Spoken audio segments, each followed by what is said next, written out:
sekoly mahareta tsara ianao mandrapiaviny ilay tompo andramanitra ilay ray zay be fitiavana no masiana ampitaotana romaesa ny sekoly movondona sosay tsy analaia aniasa falabeazana abanjosonali tanitazana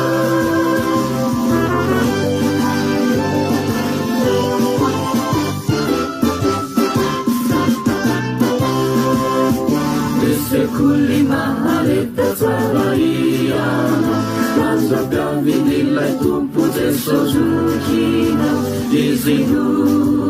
hitarikausa pavololelona tsemenatra komaesa ry sekoly movondona sosay tsy ananaia aniasa falabeazana abanjosonali tanitazana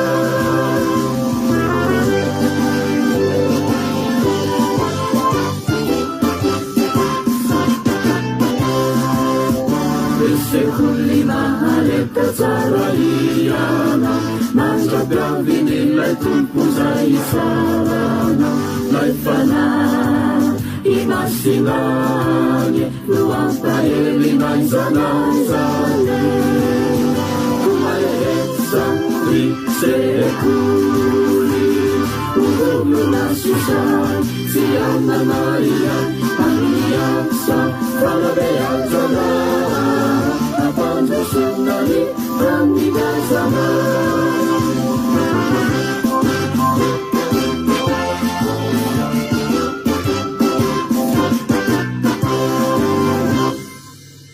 fala miraba atsika rehetra ry havana tratry ity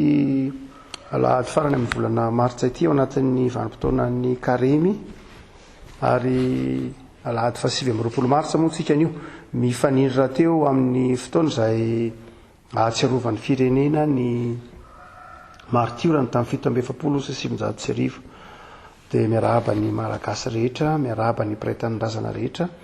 na dia ao anatin'ny fotoana izay andalovan'ny firenena fizantoetra ary isika ankehitriny dia matoky ny fitiavan'Andriamanitra fa Andriamanitra tsy mampitondra zavatra tsy zaka fa izay zaka ihany no naverany andalo fizantoetra ary ny amin'izany ary dia omeny vahaolana isika hoe ny tenin'ny apôstôly Paoly koa dia afaly miarahaba antsika rehetra amin'ny anaran'i Jesosy ny tokantrano any manaraka izao fitaovam-pivavahana izao miarahaba ny fianakaviam-ben'ny fiangonana Botantely izay eo anoloan'ny écran na eo anoloan'ny fahitalavitra izay ifandraisantsika ry havana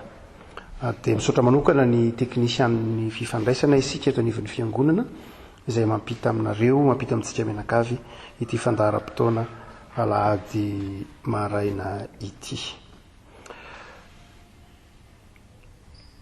ampitoboana amin'ny mandrakarivan'ny ny fahasoavana sy ny fiadanana fa amin'Andriamanitra antsika sy Jesosy Kristy tompontsika. Ny salamo fa 5:100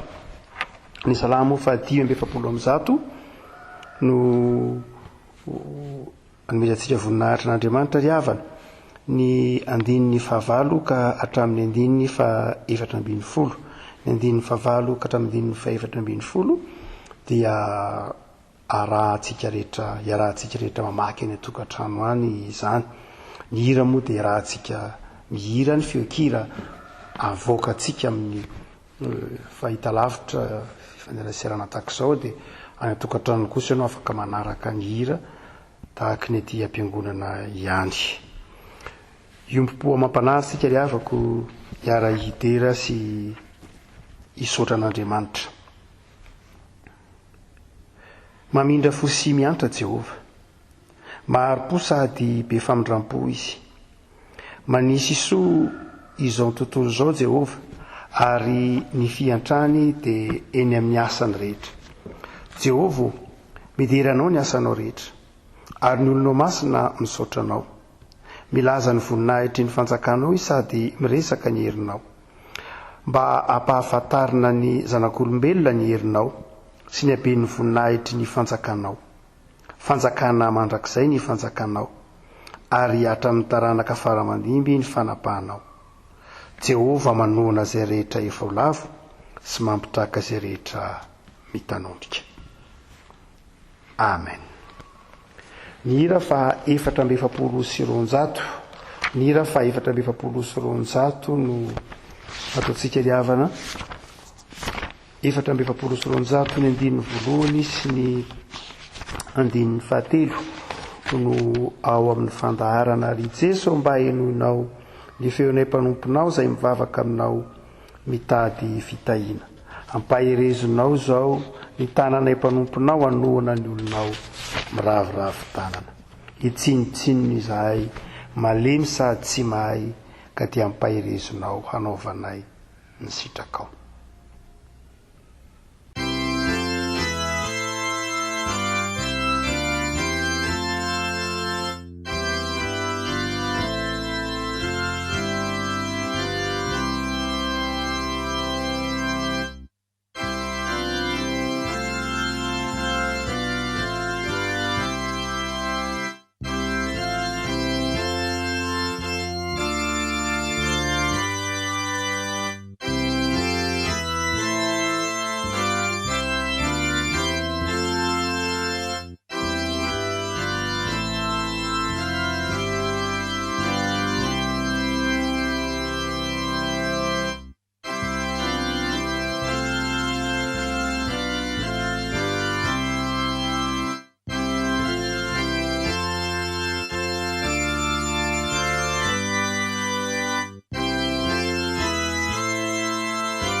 Hivavaka sika.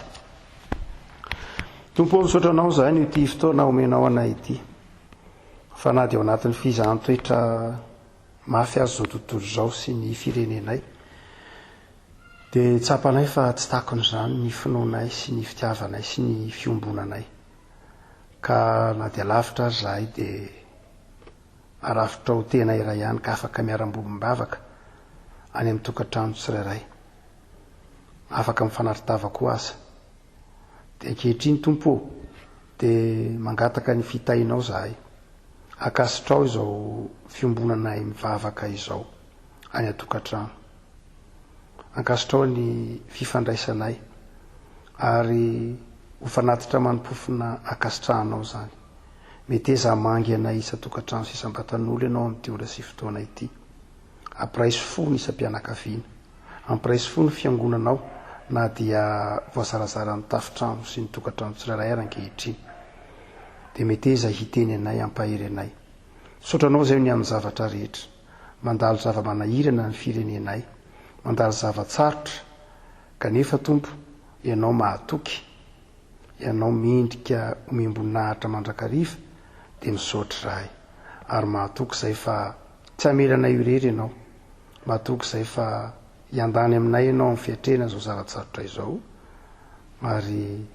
mety eza ampahery anay noho ny amin'ny Jesosy Kristy mpamonjy anay ankehitriny. Amen.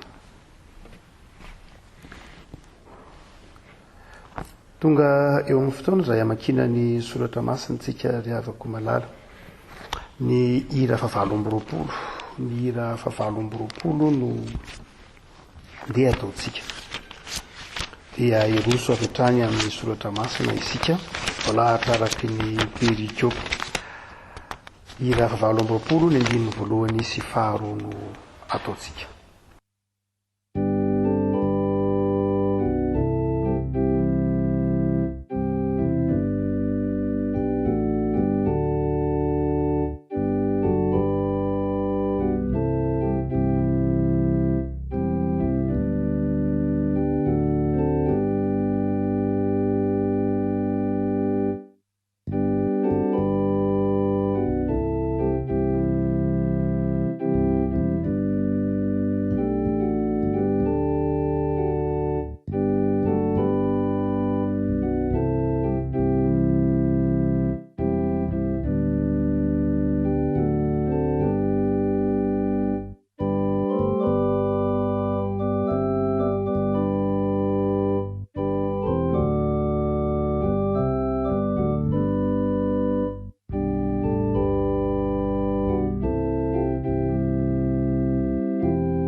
ry havana malala amin'ny tompo tonga amin'ny fotoana izay andrenesana ny tenin'Andriamanitra isika ary ho fifantohana amin'izany dia angatahantsika ny fanahy masina hiasa amin'ny alalan'izao vavaka izao. Vavaka isika. Ry Andriamanitra rainay izay any an-danitra, rainay amin'ny alalan'i Jesosy Kristy tompo sy mpamonjy anay. Mideranao izay ary misaotra anao fa amin'ny fotoana sarotra andalovan'ny firenenay, amin'ny fotoana sarotra andalovan'ny isam-pianakaviana dia mbola miteny aminay ianao, misaotra anao izay noho izany. Ary fantatray fa ianao dia afaka miasa amin'ny fotoana rehetra, ary ny zavatra rehetra dia ataonao miara-miasa ahasoanay zanakao. Koa ankehitriny tompo, ianao fanahy masina hiasa aty anatinay mba ahafahanay mandray ny teninao, ary aokako ianao hiteny amin'ny alalan'ny mpanomponao izay hitory ny teny aminay ho fampahirezana ary indrindra ho fibebahana sy fiverenana aminao Andriamanitra tomponay. Ao amin'i Jesosy Kristy no anaovanay izany vavaka izany. Amen. Iara-mamaky ny teny soratra masina isika ry havana, izany dia hitantsika ao amin'ny testamenta taloha. Testamenta taloha, boky faharoan'ny tantara faharoa toko fahatelopolo, raisina amin'ny andininy voalohany hatramin'ny andininy fahasivy. Tantara faharoa toko fahatelopolo, atombotsika amin'ny andininy voalohany ary ajanona amin'ny andininy fahasivy. Rehefa hita dia vakitsika amin'ny anaran'ny tompo. Ary Ezekia naniraka tany amin'ny Israely sy ny Joda rehetra, ka nanoratra taratasy ho amin'ny Efraima sy ny Manase koa, mba hankanesany any an-tranon'i Jehova any Jerosalema hitandrina ny Paska ho an'i Jehova, Andriamanitry ny Israely. Fa ny mpanjaka sy ny mpanapaka mba amin'ny fiangonana rehetra tany Jerosalema dia niara-nihevitra ny amin'ny hitandremana ny Paska amin'ny volana faharoa. Nefa tsy nahatandrina azy tamin'izany andro izany izy, satria ny mpisorona tsy mbola nanamasina ny tenany loatra, ary ny olona koa tsy mbola avory tany Jerosalema. Ary sitraky ny mpanjaka sy ny fiangonana rehetra izany, dia nandidy andefa teny eran'Israely rehetra hatrany Beersheba ka hatrany Dany izy, mba hankanesan'ny olona hitandrina ny Paska ho an'i Jehova, Andriamanitry ny Israely any Jerosalema. Fa ny be sy ny maro tsy mba nitandrina azy araka ny voasoratra. Dia lasa ny tsy mandoa nitondra ny taratasy avy tamin'ny mpanjaka sy ny mpanapaka hitety ny Israely sy ny Joda rehetra, ka nilaza araka ny didin'ny mpanjaka hoe: ry zanak'Israely io, miverena amin'i Jehova, Andriamanitry Abrahama sy Isaka ary Israely, mba hiverena no amin'izay sisa aminareo izay tsy azo ny tanan'ireo mpanjaka ny Asiria. Aza manahaka ny rainareo sy ny rahalahinareo izay nivadika tamin'i Jehova, Andriamanitry ny razana, ka dia natolony ho figagana araka izao fahitanareo izao izy. Koa aza manamafy ny atokareo toy ny nataony razanareo, fa atolory an'i Jehova ny tananareo, ka midira ao amin'ny fitoerany masina izay no masininy ho mandrakizay, ary manompo an'i Jehova Andriamanitrareo mba hiala aminareo ny fahatezerany mirehatra. Fa raha miverina amin'i Jehova ianareo, dia azo famindram-po eo anatrehan'izay nitondra azy ho babo ny rahalahinareo sy ny zanakareo, ka dia ho tafaverina amin'ity tany ity izy, fa miantra sy mamindra fo Jehova Andriamanitrareo, ary tsy mba miamboa anareo izy raha miverina aminy ianareo. Hoitohizantsika ny fivakin'ny teny soratra masina araka izay hitantsika ao amin'ny boky ny Asan'ny Apôstôly any amin'ny testamenta vaovao. Asan'ny Apôstôly toko fa 5:10, raisitsika manomboka amin'ny 7:17 ary ajanontsika eo amin'ny 2:20. Asan'ny Apôstôly toko fa 5:10 atomboka amin'ny 7:17 ary ajanontsika eo amin'ny 2:20. Ary rehefa nitsahatra tsy niteny izy roalahy dia namaly Jakoba ka nanao hoe: ry rahalahy, mihaino aho. Simeona efa nanambara izay nitsinjovan'Andriamanitra ny jentilisa tamin'ny voalohany, analany olona aminy ankalazana ny anarany. Ary mifanaraka amin'izany ny tenin'ny mpaminany arak'izay voasoratra hoe: rehefa afaka izany dia hiverina aho, ka hanangana ny tranon'lain'i Davida izay efa nianjera, ary hanangana izay efa rava aho ka hanamboatra azy indray, mba hitady ny tompo ny olona sisa sy ny jentilisa rehetra izay efa niantsona ny anarako ho Jehova. izay manao izany zavatra fantatra hatramin'ny voalohany indrindra izany. Koa dia izao no hevitro, tsy mety raha isika manome fahasairanana ny avy amin'ny jentilisa izay miverina ao amin'Andriamanitra, fa aoka hanoratra epistily aminy isika mba hifadiny hena fahavetavetana aterina amin'ny sampy sy ny fijangajangana ary ny zavatra kendaina sy ny rà. Fa hatramin'ny razana fahiny dia manana izay mitory azy ao amin'ny isan-tanàna Mosesy, fa vakiana ao amin'ny sinagoga rehetra isa-tsabata ny teniny. Ho faranantsika ny fivakin'ny teny soratra masina ao amin'ny filazantsara araka ny Marka toko voalohany. Marka toko voalohany raisina amin'ny andininy 410 hatramin'ny 510. Marka toko voalohany andininy 410 ka hatramin'ny 510. Ary rehefa voasambotra jaona dia nakany Galilea Jesosy nitory ny filazantsara an'Andriamanitra ka nanao hoe, efa tonga ny fotoana ka efa akaiky ny fanjakan'Andriamanitra. Mibebay ianareo ka mino ny filazantsara. Ray masinao manamasinanay amin'ny fahamarinana, ny teninao no fahamarinana. Amen.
Levana malala ny tenin'Andriamanitra izay hoentina mampahery antsika arak'izay vakina atao amin'ny pelitropatao dia ny bokyny tantara faharoa toko 130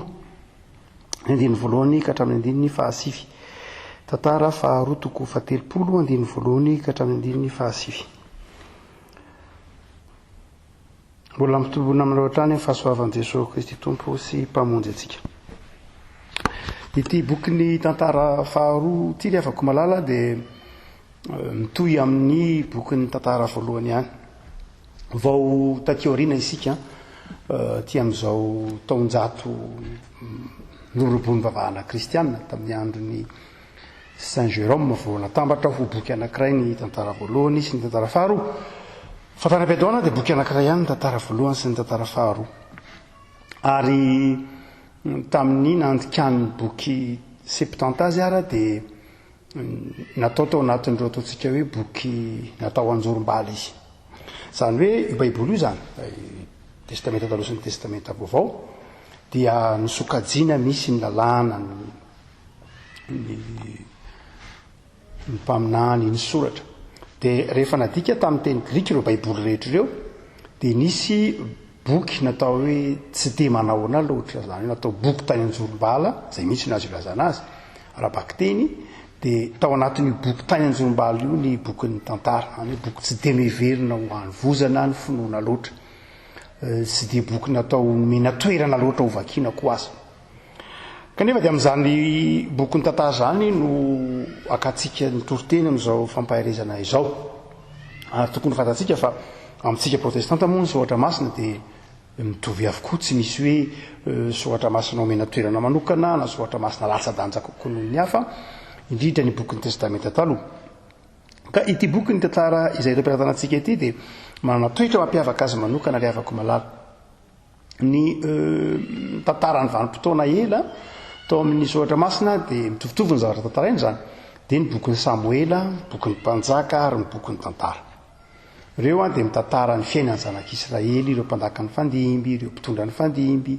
ny fiainany zanak'Israely nandritra ny testamenta taloha mihitsy aza fa ny zavatra mitranga dia izao ry havako ny bokin'ny mpanjaka sy ny bokin'ny samoela dia matetika miresaka ny fizarany ny firenena ho anankiroa miresaka ny fanjakana varatra fa ny bokin'ny tantara kosa dia tsy matak'izay mihitsy ny bokin'ny tantara dia tsy miresaka afa-tsy ny tantarany joda zany hoe ny tantarany fanjakana atsimo ihany toy ny milaza ny bokin'ny tantara fa ny fanjakana varatra zany hoe ny fanjakana ny samaria sy ny namany zany dia fanjakana tsy neken'Andriamanitra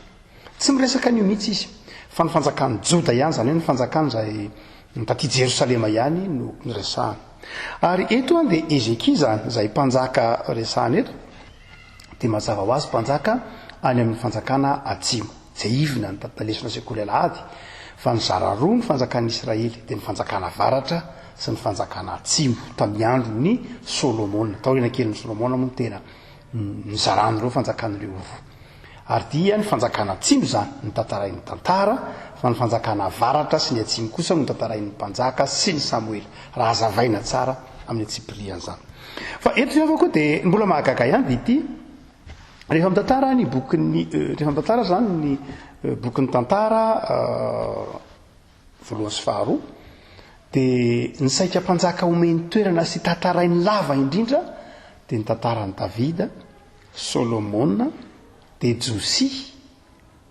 Josafata ary Ezekia mpanjaka resahany any reo mpanjaka madinidinika hafa taty joda zany io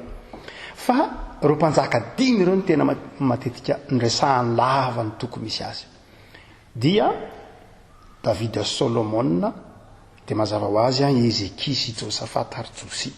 fa nahoana no ireo dimy ireo ny tena nyresahany mpanjaka nyresahany bokin'ny tantara satria ireo mpanjaka ireo dia mpanjaka namerina ny vahoaka tao amin'Andriamanitra satria ireo mpanjaka dimy ireo dia niavaka namerina ny vahoaka hivavaka amin'Andriamanitra ka Ezekia zay resahantsika manokana amin'ity mpanjaka faharoa toko fahatelopolo ity dia mpanjaka zay nitaona ny olona hiverina amin'Andriamanitra ary tsy vitany hoe nitaona ny olona hiverina tamin'Andriamanitra ihany fa nandrava mihitsy ny vanim-potsampy ity perikopy ity ry havana moa tandrify amin'ilay hoe mamarana raha maromarina kokoa satria laha tsy farany amin'ny volana martsika an'io dia mamarana amin'ilay hoe fiverenana amin'Andriamanitra fitaomana ny olona hiverina amin'Andriamanitra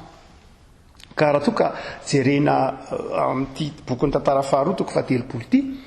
dia ny amin'ny inona ary no hiverenan'ny olona amin'Andriamanitra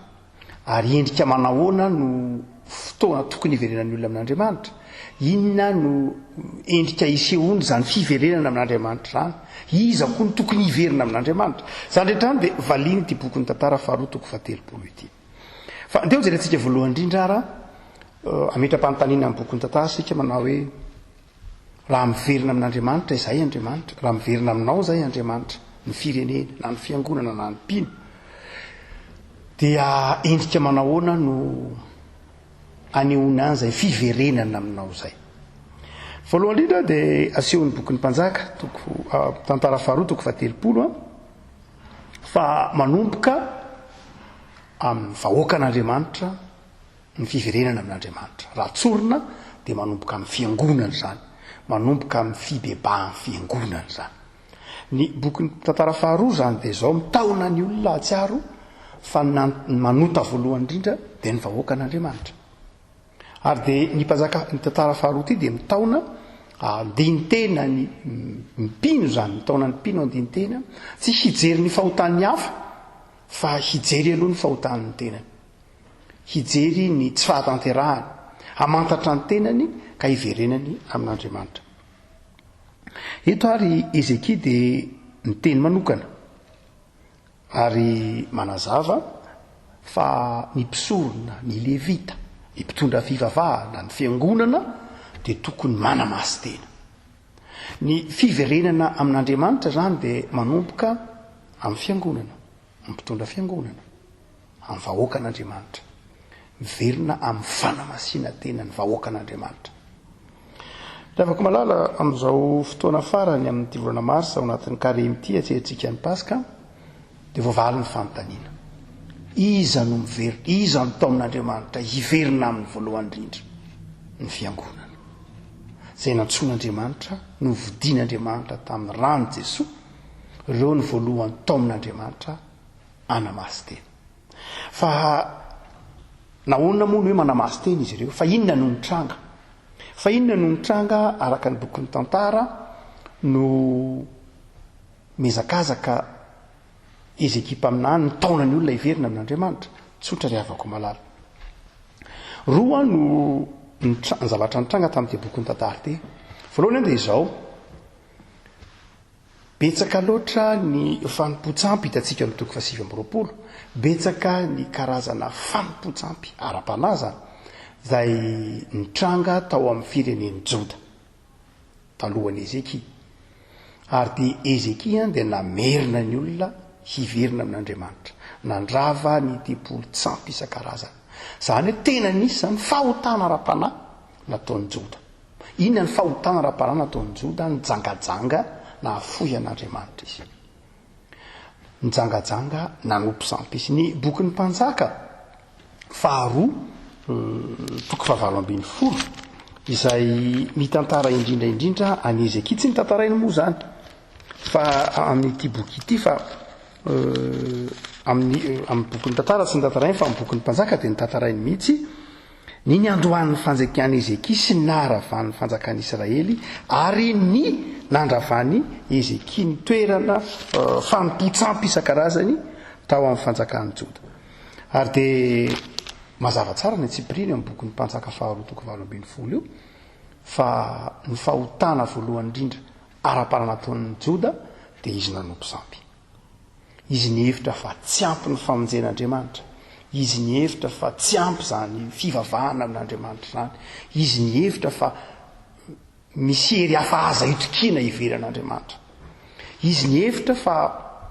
Andriamanitra tsy mahita ny zavatra ataony. Zany rehetra zany no noravany Ezekia, zany rehetra zany ny fahotana izay tian'Andriamanitra nialan'ny firenena tamin'ny andron'ny Ezekia, na nialan'ny mpino koa aza tamin'ny andron'ny Ezekia. Zany afaka malala dia marina fa tamin'ny andron'ny Ezekia zany, fa amin'izao andro antsika izao ara-panahy dia betsaka ny olona ny mpino, betsaka ny kristianina ny mbola manadino fa Andriamanitra irery ihany no mitondra izao rehetra izao, ary Andriamanitra irery ihany no azo itokina amin'ny zavatra rehetra. Taona ny fiangonana ary ity tantarany Ezekia ity ry havana, ny taona ny fiangonana andiny tena hiverina amin'Andriamanitra, hanamasina ny tena. Fa ny faharoa dia tsy ny fahotana ara-panahy ihany, fa ho koa ny fahotana izay ara-moraly, andeha ataontsika hoe ara-politika aza. Inona no nitranga? Ezekia dia niara-belona tamin'ny Isaia mpaminany, zany hoe raha ohatra ka mamaky tsara ny tantara ianao dia bokin'ny Isaia mpaminany ianao dia ny bokin'ny Isaia mpaminany dia nitantaraina tamin'ny andro ny mpanjaka tsoina hoe Ezekia ity. Ny afatra Isaia mpaminany zany dia hafatra tandrify tamin'ny fanjakan'i Ezekia.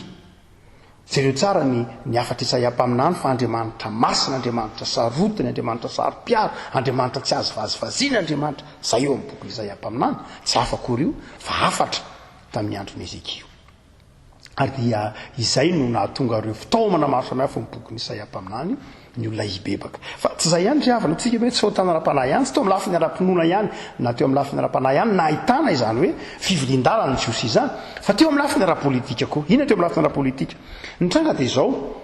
tamin'ny andro Hezekia-paminany ity ihany no naharavany ny fanjakana avaratra izany hoe ny fanila teo izany ny fanjakana avaratra sy fanjakana atsimo alaiso sary an-tsaina fanila tsara izy dia hitan'ny Hezekia maso hitan'ny fanjakana atsimo zany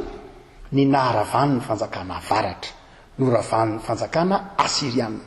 potika ny fanjakana avaratra babo le fanjakana avaratra zany hoe reo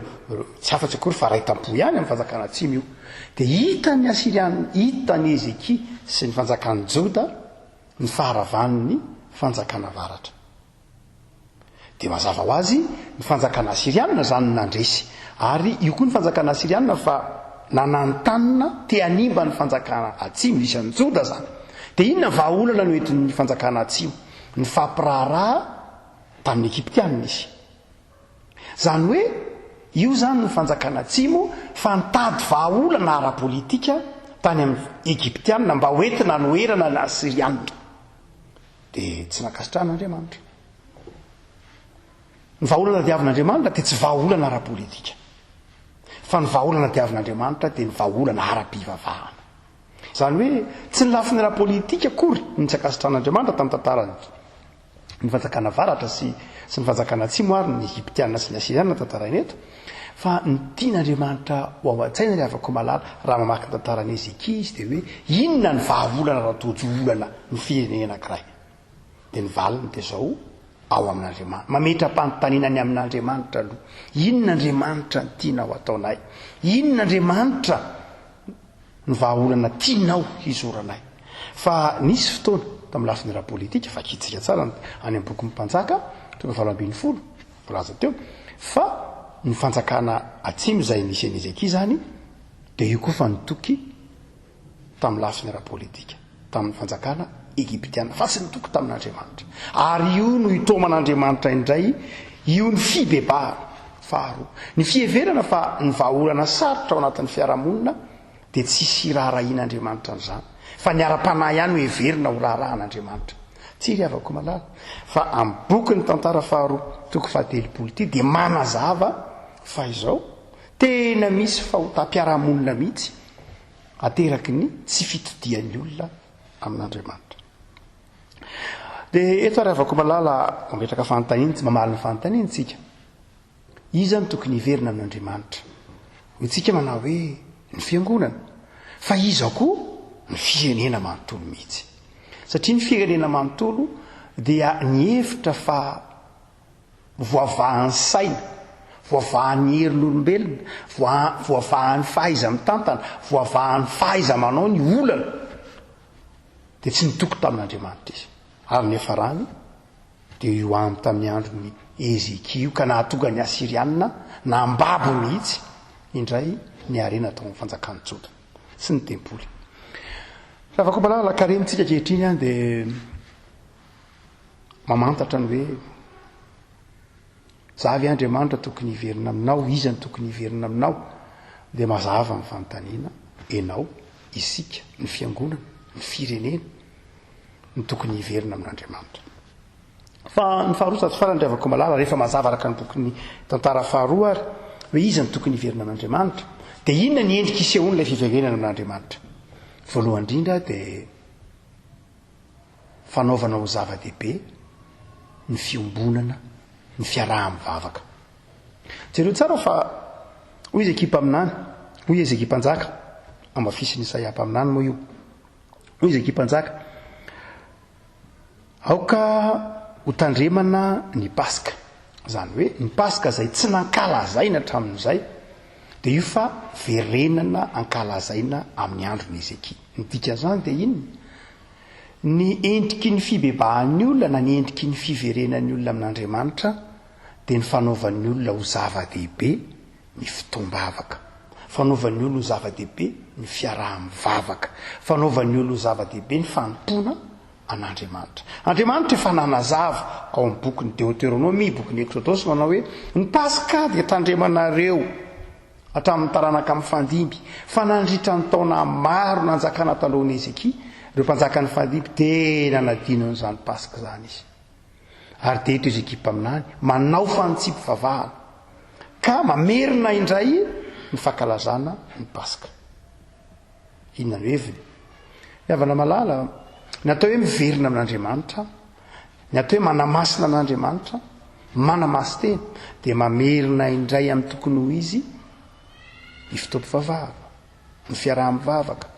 ny fanatonana an'Andriamanitra. Mba tsy ho amin'ny fahazarana nanaovan'ny olona ny fitoam-pivavahana, mba tsy ho amin'ny endrika ivelana nanaovan'ny olona ny fitoam-pivavahana, fa amin'ny fahafahana mitera sy misaotra an'Andriamanitra mahatsiaro manao hoe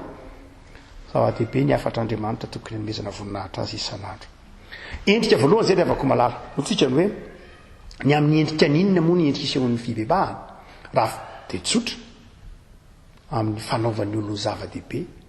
ny vavaka, ny fiaraha-mivavaka.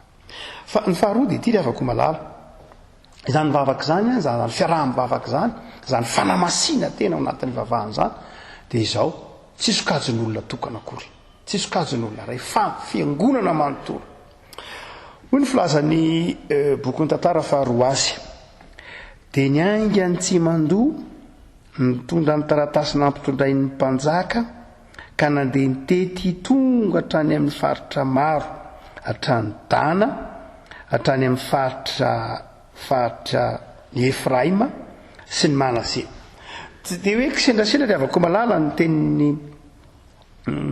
fitantaran'ny boky ny tantara azy hoe mandehana dia alefaso ny taratasy rehetra mitety ny faritra Israely hatrany Berseba hatrany amin'ny faritra maro samihafa ary nahazo hatrany amin'ny faritry Efraima sy Manase zany. Tsy tokony adonotsika ilay havana amin'ny tantara fa izao misy tsy hoe kisendrasendra koa satria Efraima dia aty amin'ny fanjakana avaratra ary na dia farava ny fanjakana avaratra dia mbola nisy olona vitsivitsy ihany tavela tao amin'izany fanjakany Efraima sy ny fanjakana avaratra zany. Dia io ary Ezekia mpaminany raha hanamboatra ny fitoam-pivavahana izy amerina amin'ny lohan'ny amin'ny fitoam-pivavahana izy dia naniraka ny nanao antsoavy manao hoe aoka ny firenena rehetra ny taranak'Israely rehetra mba hiverina amin'Andriamanitra ao anatin'izany na dia ny foko ny fanjakana avaratra ary. Fa inona no nitranga ary amin'ny andinin'ny 10 dia nomezan'ny olona hoy ny filaza azy andinin'ny 10 fa niomezan'ny olona sy ny vazivaziany foana izy. Zany hoe niraky ny mpanjaka izay niraina andeha ho any amin'ny faritra Efraima ho any amin'ny fanjakana avaratra zany amin'ny fanjakana Manase dia nomezan'izy ireo tsy ny raharaina. Sahinana mafy Ezekia ry havako ny nanahirana azy tsapandeha zao hoe zany fitoam-pivavahana zany zany vavaka zany dia tokony mahasongona, tokony mandrava ny hevitry ny fisarahana. Zao mantsy raha nitsirina manokana eto Efraima dia tsy tokony adonoina fa i Joda sy Efraima dia tena mpifaninana mihitsy, mpifaninana hatramin'ny andro ny Josoa sy Kaleba. Kaleba dia fokon'ny Joda ary Josoa dia fokon'ny Efraima ary Efraima dia zanaky Josefa. Zany hoe Efraima sy Manase dia samy zanaky Josefa ary isany nanahirana ny Davida mihitsy ny nitantana ny fampiraraha tamin'ny Efraima satria Davida dia fokon'ny Joda. Zay engeny nahatonga ny Davida dia tsy nonona tao amin'ny fokon'ny Joda fa voatery ny findra toerana mihitsy ary namboatra lapa-panjakana toerana vaovao dia Jerosalema. Jerosalema nge tsy ao anatin'ny fokon'ny Joda dia tsy anankiray tamin'ireo zaratany any foko 20 fa mitokana mihitsy mba tsy ilazany Efraima ny Davida ho miandany fotsiny amin'ny fokon'ny Joda satria ireo foko 20 nandrafitra ny Israely zao dia tsy voatery nitorohevitra mihitsy fa mpifanina araka ny voalaza teo. Ny bokin'ny Samuela dia nahitana mihitsy manao hoe tena saratra tamin'ny Davida vao nanaiky any Davida ho mpanjaka ny fokon'ny Efraima sy ny fokon'ny Benjamina. Izany dia avako malala dia ny dikan'ity teny ity dia izao rehefa lay vavaka lay fitompivavahana lay fanamasinana tena antsoavy nataony Ezekia la endrika nisehon'le fibebahana nataony Ezekia dia endriky ny fibebahana mandrava ny ady tsisy heviny mihitsy ny hoe mibebaka ny olona miara-mivavaka ny olona nefany ao anatin'ny fifaninanana ao anatin'ny fifankalana ao anatin'ny ady sarotra dia eto ny avako malala nidikany hoe nandefasany Ezekia taratasiny Efraima te milaza manao hoe andaotsika hiara hivavaka andaotsika hifamela andaotsika hifanatona ny omeza ny fanjakana varatra ny ampahany tamin'ny fanjakana varatra izy fa tsy nampaninina azy zany ina ny hevidrandredrandry avako malala no heviny eto ampamaranana voalohany dia izao ndao hiverina amin'Andriamanitra iza no miverina amin'Andriamanitra isika ary inona ny endrika izy hotsika miverina amin'Andriamanitra amin'ny alalan'ny anamasinantsika ny tenantsika sy hifonantsika ho an'ny ankonantsika amin'Andriamanitra izasy ianao zany fa ny faharoa dia izao ahoana ny endrika isehony zany amin'ny alalan'ny fifamelana amin'ny alalan'ny fifanatona ny tsirairay misy zavatra be dia be efa napetraky ny tantara anjato taona ny nampizarazara ny fokony Efraima sy ny fokony Joda nisy lafy ny ara-politika nampizara azy ireo ary nisy lafy ny ara-ekonomika nampizara azy ireo koa azy satria ny fanjakana tsiny dia efa zanatany ny fanjakana varatra kosa tsy mbola zanatany sy ny hafa rehetra fa izany rehetra zany dia izao noarany Ezekia hoy Ezekia manao hoe tsia amin'izao fotoana ny fibebahana izao dia ny rehetra ny tao maibebaka tokony hifanatona sy hifamela zany ny rehetra izao soritra entina lalovantsika izao valana entina lalovantsika izao rehefa malala dia tokony mampamehitra mpamitaniana ny malagasy tokony avela ny mety endrika ady la politika ny endriky ny mampisaraka rehetra fa tokony ho ray aina ny firenena rehetra ny malagasy rehetra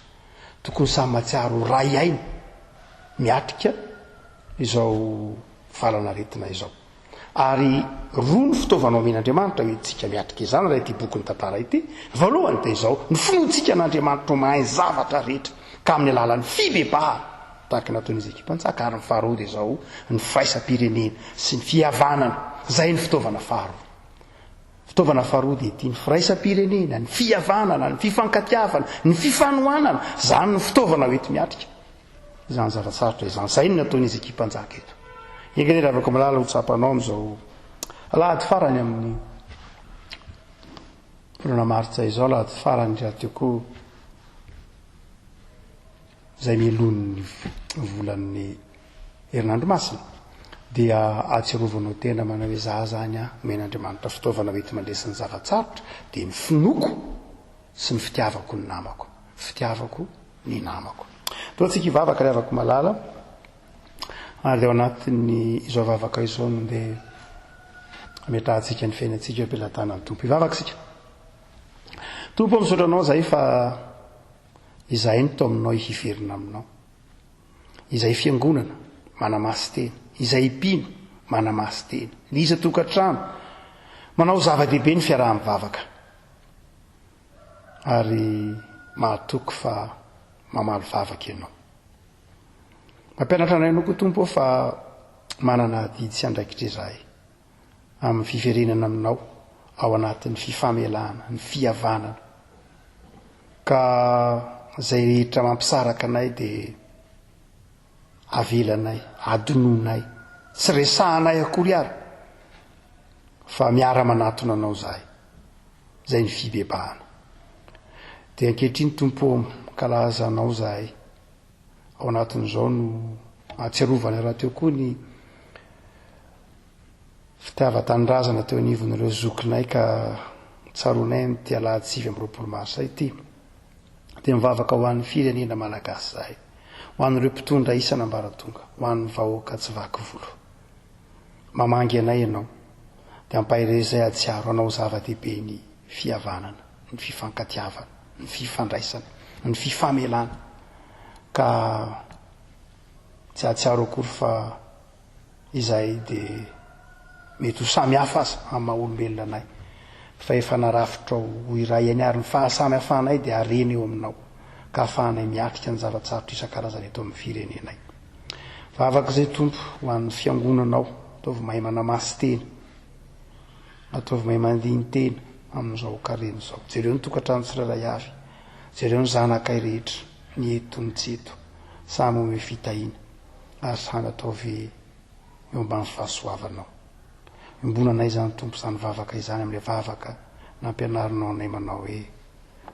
rainay izany an-danitra.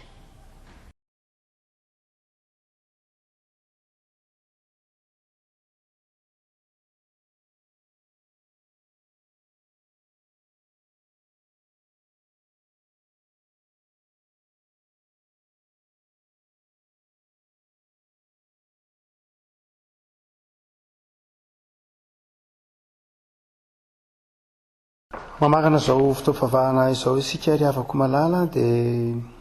andeha isika nao nira fa 437 ary sady vavaka ho an'ny firenena izy io ka ao anatin'izany 437 izany dia vavaka manginitsika mametraka ny firenena am-pelantanan'ny tompo ary mahatsiaro manokana fa mandalo fizaham-toetra ny firenena. Ao aorian'izay dia anao ny fanekam-pinoana apostolika isika ry havako malala.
dia tsika iombona amin'ny fanekam-pinoana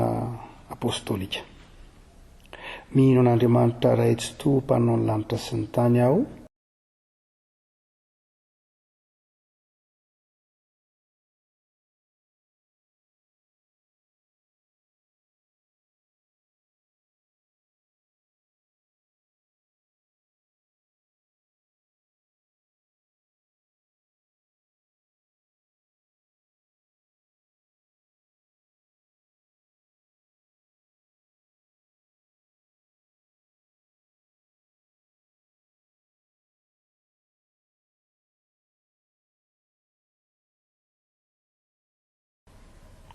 Faranatsika ny fotoana liavako, faranatsika ny fotoam-pivavahana. Ny hira fahinana amin'ny 20:7 ka hatramin'ny 5 no ataontsika milon'ny tsodrano, ary ny hira 2:25 diny voalohany sy 2 ao aorian'ny tsodrano. 4:7 andiny voalohany sy ny 5 milon'ny tsodrano, 2:25 diny voalohany sy 2 aorian'ny tsodrano.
Raisy ny tsodrano.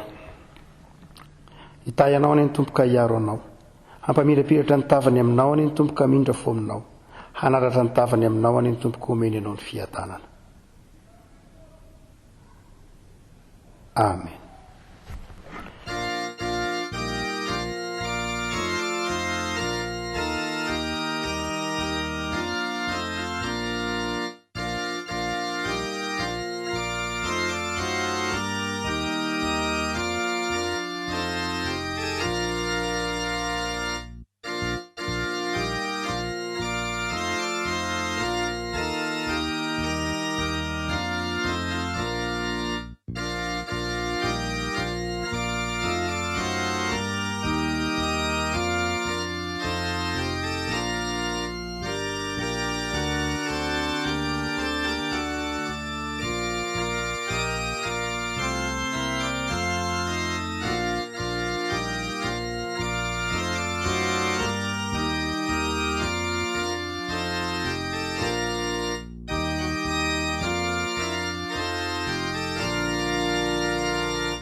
Ho an'Andriamanitra irery ny voninahitra,